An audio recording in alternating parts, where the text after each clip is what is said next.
नमस्कार। तस्वीरें आपको करनाल के जोंडला की दिखाने जा रहे हैं, जहां पर आप देख सकते हैं कि तालाब और जोड़ के नाम पर की जगह को लोगों ने हथियार रखे हैं, कब्जा किया हुआ है। और इतना ही नहीं है, मकान बना करके बैठे हुए हैं और ताज़े मकान आप तस्वीरों में देख सकते हैं। जहां से मेरी बैक साइड में आप जूम करके दिखा सकते हैं कि उसमें किस तरह से नए नए मकान ताज़े बने हुए हैं और बिल्डिंगें बना बना करके लोग अपने पुराने मकानों को छोड़ छोड़ करके बाहर दूसरे मकानों में लोगों ने कब्जे कर लिए हैं। और ना ही सरपंच कार्रवाई कर रहा है, वोटों की राजनीति के चलते हुए ना तो पिछले सरपंच ने कोई कार्रवाई की है और ना ही मौके के सरपंच ने कार्रवाई की है। सब के सब सिर्फ अपनी वोट की राजनीति करते हैं कि मैं कोई बुराई ना ले लूं, ताकि अगर इन लोगों को मैं छेड़ूंगा तो मेरी वोट खत्म हो जाएगी, दूसरा सरपंच बन जाएगा। इसी नीति के चलते हुए आज आप देख सकते हैं कि जो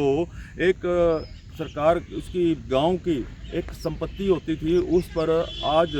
आम लोगों ने, गांव के लोगों ने इतने कब्जे कर लिए हैं कि आज जो ज़मीन लाखों की ज़मीन होती है वो आज कौड़ियों के, क्योंकि पैसा तो देना ही नहीं है, जहां तक उसकी नज़र जाती है वहां तक आगे पहले डिक्खर गिर देते हैं, कबाड़ा गिर देते हैं, फिर उसके बाद धीरे धीरे करते करते बढ़ते चले जाते हैं। और आज करोड़ों की ज़मीन पर लोगों ने अपने कब्जे किए हुए हैं। और इस राजनीति को चलते हुए किसी भी प्रकार का कोई भी इस तरह से जो एक प्रॉपर्टी और शहर की, गांव की जो एक प्रॉपर्टी है जिसमें तालाब की ज़मीन है, तो उसमें तालाब बनना चाहिए। क्योंकि आने वाले समय में अगर इस तरह से कब्जे होते रहेंगे तो यदि गांव का जो पानी है, जो एक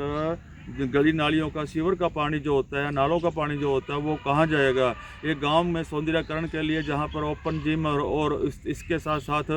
जो खेल के मैदान हैं या और भी पंचायत है, धर्मशालाएं हैं, और भी बहुत सारी ऐसे ज़रूरत गांव की होती हैं, वो बिल्डिंगें, वो जगह वो कहाँ बनेंगे, स्कूल कहाँ बनेंगे। और जिस तरह से आज संख्या बढ़ती जा रही है, आबादी बढ़ती जा रही है, उस